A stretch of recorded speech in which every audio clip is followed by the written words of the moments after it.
ሰላም ጤና ይስጥልን ውድ የቻናላችን ተከታታዮች የፕሮግራማችን ቤተሰቦች፣ ይህ አብዲ ራዋ ቲዩብ ነው። ፕሮግራማችንን ላይክ በማድረግ እንድትጀምሩ። ላይክ ስታደርጉ የዚህም ፕሮግራም ተደራሽነት ተደማጭነት ከፍ ስለሚያደርግ ላይካችሁ ይጠቅመናል። ላይክ አድርጉና የፕሮግራማችንን ተደራሽነት ተደማጭነት በእጅጉ ከፍ እንድታደርጉ በአክብሮት እየጋበዝን ይህንን ፕሮግራም ከሀገር ውጭ የምታደምጡ በባህር ማዶ የምትገኙ ፕሮግራማችንም በሱፐር ስቲከር፣ በሱፐር ቻት፣ በሱፐር ታንክስ ድጋፍ አድርጉ።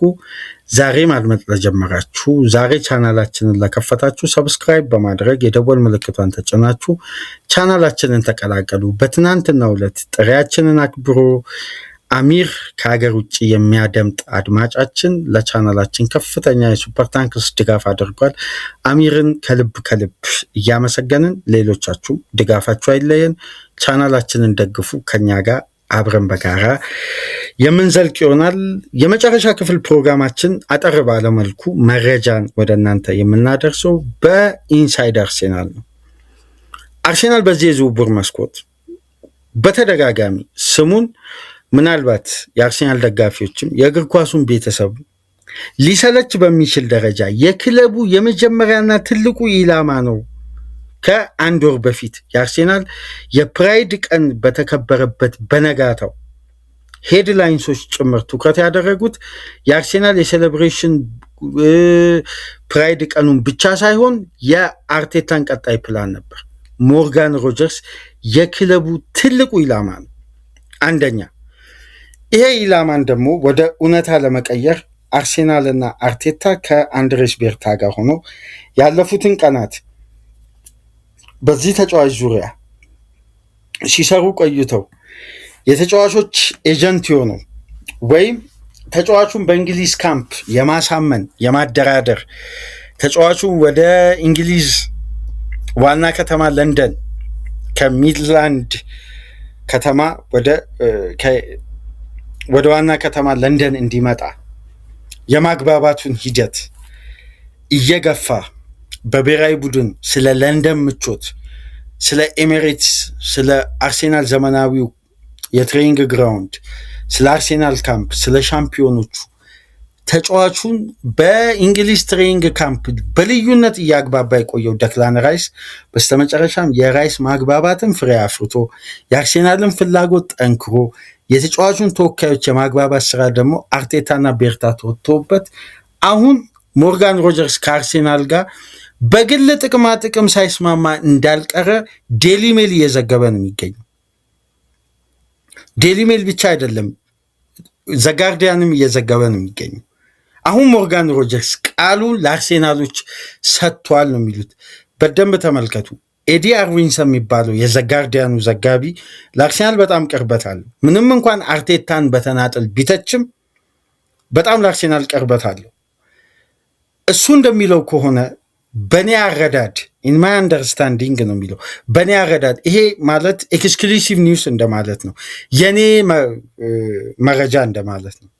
አንደርስታንድ እንዳደረግኩት ከሆነ ሮጀርስን ፍላጎቱ ኤሚሬትስ ማረፊያው እንዲሆን ነው። የዚህ ደግሞ ትልቁ ጥረት የአርሴናል ምርጡ ተጫዋች፣ ኮከቡ ተጫዋች፣ የአማካይ ክፍሉ ተጫዋች ደክላን ራይስ ነው ይላል። ተጫዋቹን እያግባባ የሚገኝ እና ለአርሴናሎች ቃሉን ሰጥቷል። አሁን ትልቁ የቤት ስራ ከአርሴናል የሚጠበቀው ቪላን የማሳመን፣ ቪላን የውል ማፍረሻ ክፍያ የማቅረብ፣ ቪላን በቀጥታ ሄደው የሚደራደሩበት ዋጋና የቪላን ፍላጎት ሮጀርስን ለመሸጥ አክቲቭ እንዲሆንና ቪላ አፕታይቱ እንዲከፈት አርሴናል የሚያቀርበው ክፍያ ነው። አስታውሱ፣ አርሴናል ያለፈው ሐሙስ ምናልባት በዚህ ሳምንት ልታደምጡት ትችላላችሁ፣ በግልጽ በበርካታ ሚዲያ ስላልተደገፈ እንጂ 78 ሲደመር 8 ሚሊዮን ፓውንድ አቅርቦ አርሴናል ውድቅ ሆኖበታል። ውድቅ የሆነው ግን አርሴናል ያቀረበው ለሮጀርስ ዋስትና እንጂ ቪላ በዚህ ዋጋ እንደማይሸጥ አርሴናልም ያውቋል። አሁን ግን እንደነ ኤዲ አርዊንሰን ዘገባ ከሆነ 88.6 ሚሊዮን ፓውንድ ፊክስድ ፊ፣ በቃ ሙሉ የኮንትራት ማፍረሻ ክፍያ አርሴናል ለማቅረብ ተዘጋጅቷል። 88.6 ሚሊዮን ፓውንድ። ቪላ ግን ወደ 100 ሚሊዮን ፓውንድ እንዲያድግ ይፈልጋል። አርሴናል 100 ሚሊዮን ፓውንድ የመክፈል ፍላጎት አለው ተብሎ አይታሰብም። ግን ተጫዋቹ ላይ ካለው ጠንካራ አቋምና ፍላጎትና በቦታው ላይ ያስፈልገኛል ከሚለው አቋም ጋር ተያይዞ አርሴናል የዋጋ ማሻሻያ በአዶንስ ለማድረግ አስቧል ነው። ስለዚህ በቀጣይ ቀናት አርሴናል ኦፊሻል ኦፈር የሚያቀርበው ሮጀርስ ቃሉን ለአርሴናል ስለሰጠ ነው። አርሴናል በቀጣይ ቀናት ኦፊሻል ኦፈር ለሞርጋን ሮጀርስ ያቀርባል። ይሄ በዴሊ ሜልም በዘጋርዲያንም ተረጋግጧል። ከፋብሪዚዮም በሉት ከየትኛውም ሚዲያ እነዚህ ዘጋቢዎች ለአርሴናል ቅርበት አላቸው። ፋብሪዚዮ ሚዲያ ሊያገኝ የሚችለው ይሄን ዘገባ ከማን መሰላችሁ? በቪላ በአርሴናል በሮጀርስ መካከል አደራዳሪ አካላት ነው መረጃው የሚሰጡት። እነዚህ ዘጋቢዎች ግን ከክለብ ነው የሚያገኙት፣ ወይ ከቪላ ወይ ከአርሴናል ነው የሚያገኙት መረጃውን፣ ከሚዲያ ኮሚኒኬሽን ኃላፊዎች ማለት ነው። ስለዚህ በዚህ መረጃ መሰረት ከሆነ ሮጀርስ ምናልባት የአርሴናል የዚህ ዝውውር መስኮት ሜጋ ዲል አንደኛው ሞርጋን ሮጀርስ የመሆን ቻንሱ ከፍተኛ ነው። አሁን የበለጠ ዝውውሩ ከበስተጀርባ ሂደት አለ፣ እየተካሄደ ያለው መስመር አለ። በሚዲያ ደረጃ ግን እስካሁን ያለው እውነታ አርሴናል ለመጀመሪያው ኦፈር ይሄ ቪላ ሊቀበለው የሚችለው ወይም ቪላ ከሚፈልገው ዋጋ ጋር ተቀራራቢ የሚሆነውን 88.6 ሚሊዮን ፓውንድ ለማቅረብ አርሴናል ዝግጅቱን አጠናቋል። በቀጣይ ቀን ኦፊሻሊ ያቀርባል። ቪላ ግን ተጫዋቹን መሸጥ የምፈልገው አልሸጥም የሚል አቋም ይይዛል። ያው የተለመደ የዝውውር አቋም መሸጡ አይቀርም፣ ተጫዋቹ አርሴናል መዘዋወሩም የማይቀር ይመስላል። ግን 100 ሚሊዮን ፓውንድ ነው የምፈልገው ሊል የሚችልበት እድል ሰፊ ነው ቪላ። ይሄ ምናልባት የዝውውር ሂደቱን በድጋሚ አሰልቺ ሊያደርገው ይችላል። ነገር ግን አነሰ በዛም ሮጀርስ ለንደን መዳረሻው እንደሚሆን አሁን ላይ እውን እየሆነ የመጣ ይመስላል። በቀጣይ ቀናት ሁኔታዎች ሁሉ ተጨባጭ ነባራዊ ሁኔታ የሚወጣ ይሆናል። ግን እዚህ መረጃ ላይ ኤዲ አርንሰን ባወጣው በዴሊ ሜል ላይ የተመለከትኩት አንድ የአርሴናል ደጋፊዎችን ምናልባት ያልጠረጠሩት ያልገመቱት ጉዳይ ሊፈጠር ይችላል የሚል ጥቆማ አስቀምጧል። እሱም ምን መሰላችሁ? የሮጀርስ መምጣት የግራ ዊንጉን ብቻ ማጠናከር ሳይሆን ቀጣይ የኦዲጋርድን ቆይታ ጥያቄዎች ሊያስገባ ይችላል ይላል። አርቴታ ኦዲጋርድ ላይ ያለውን አቋም ከቀየረ በጣም ልንገረም ነው የምንችለው። የምንገረመው ደግሞ ይሄ ውሳኔ ተገቢነቱ ትክክል ነው አይደለም የሚለውን ለእናንተ ውሳኔውን እንተዋለን። ግን በኦዲጋርድ ላይ ያለውን ቆይታ ሊቀይር ይችላል የሚለው ዘገባ በጣም እያስገረመ ነው የሚገኝ። ምክንያቱም አርቴታ ኦዲጋርድ ላይ ያለውን እምነት ያክል የትኛውም ተጫዋች ላይ የለም ተብሎ አንዳንድ ውስጥ አዋቂዎች ያነሳሉ። ግን ከዛም በበለጠ ኦዲጋርድ ከሴሪያ እና ከቡንደስሊጋ በተለይ ከሙኒክ እና ከሻምፒየንስ ሊግ ተሳታፊ የሴሪያ ቡድን ነው የሚለው። ኢንተርም አልተባለም፣ ናፖሊ ምንም ስም የተጠቀሰ የለም። ግን ኦፈር የሚቀርብ ከሆነ የሮጀርስ መምጣት በኮንትራቱ ማብቂያ ላይ የሚገኘውን የአምበሉን ቆይታ አንሴትን ሊያደርገው ይችላል። ግን ሁኔታዎችን እንከታተላለን ይላል።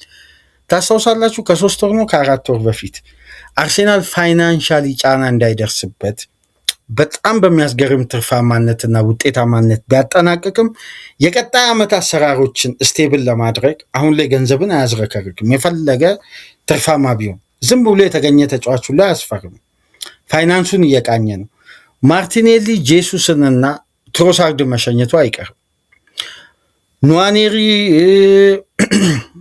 እነ ፋቪዮ ቬራ ምናምን ሊሸኙ የሚችሉበት እድል ሰፊ ነው፣ ቤን ዋይትን ጨምሮ።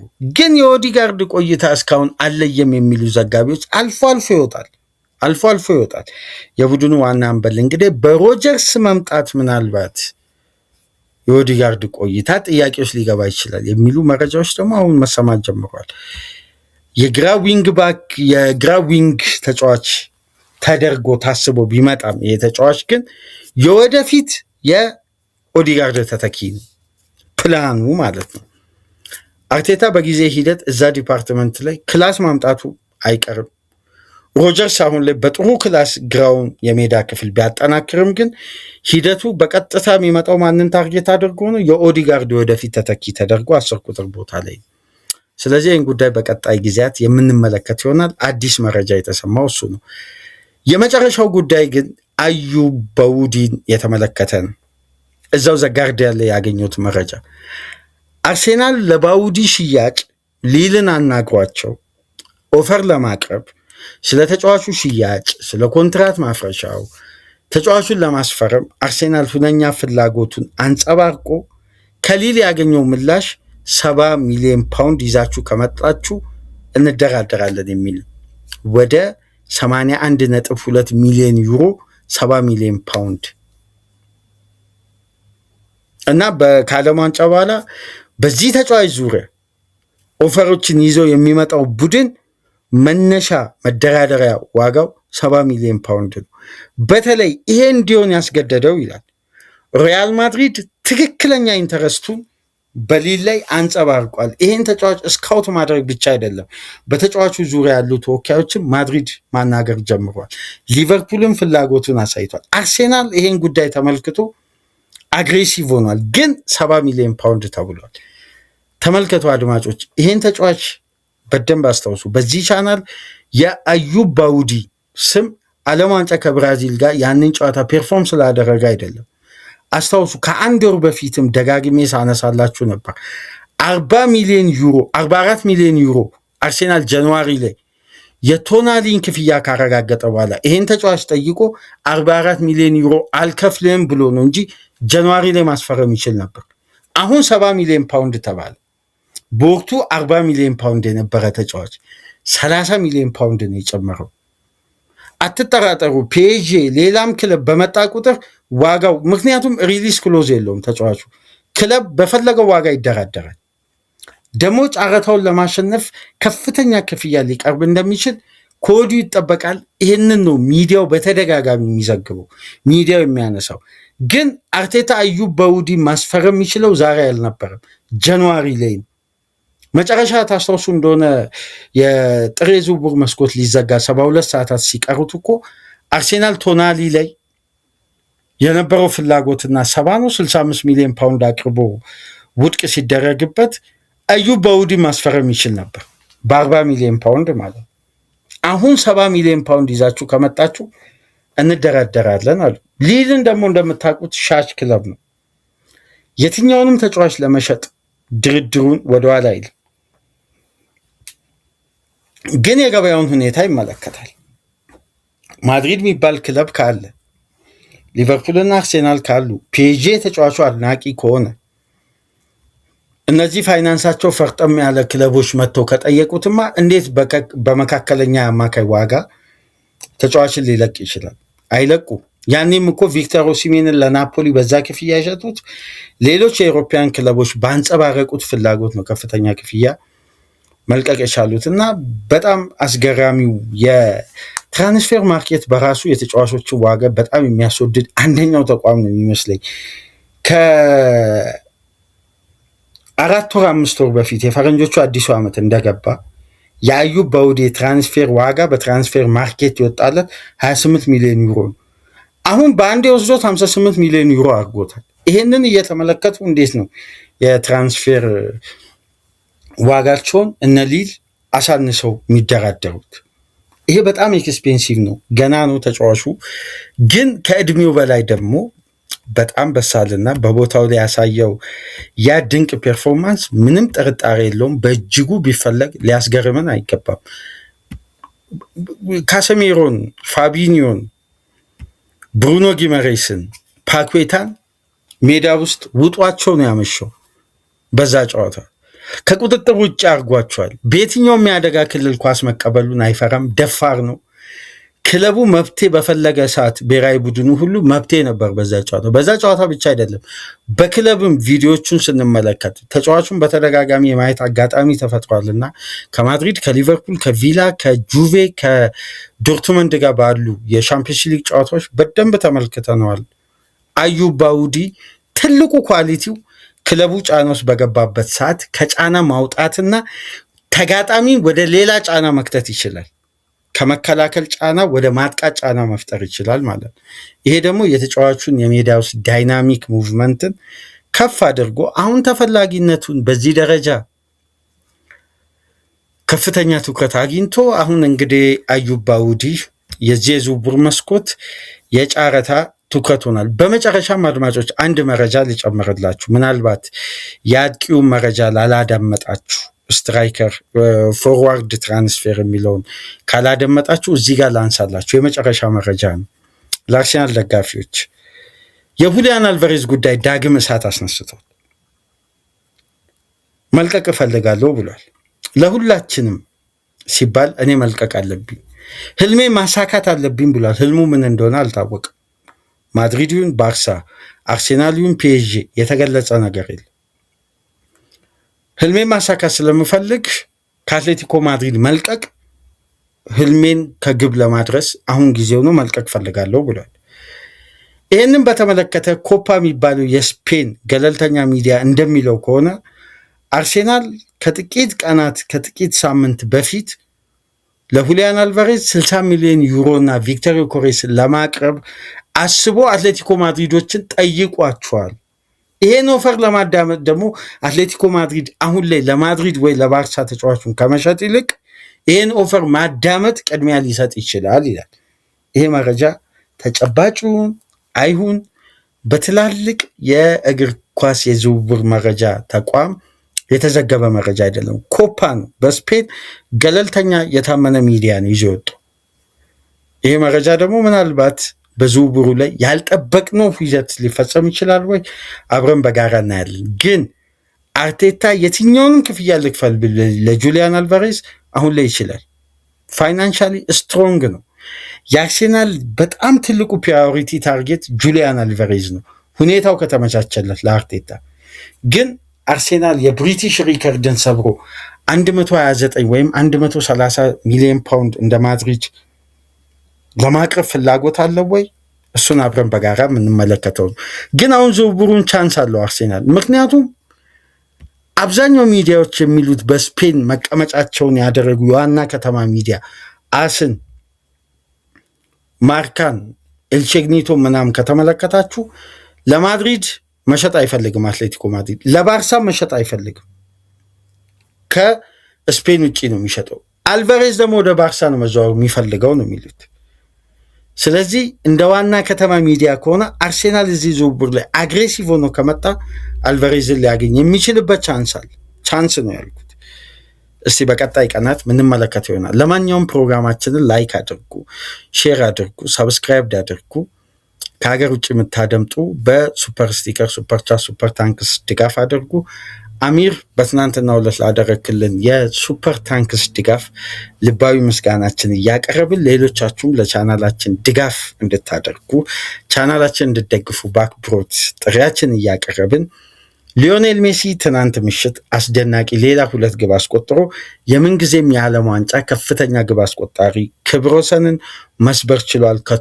ከሚሮስላቭ ክሎዝ መረከብ ችሏል በ18 ግብ። የአጥቂ ዝውውር መረጃ፣ የአማካይ ዝውውር መረጃ እና የአርሴናል ኢንሳይደሮችን ተመለከትን በ4 ፕሮግራም። ዛሬን ከእናንተ ጋር ቆይታ አደረግን። ከእናንተ ጋር ቆይታ ያደረግኩት ሚናድ አብዲ ነበርኩ። መልካም የስራ ቀን እንዲሆን ተመኘው። ሰላም ቆዩ።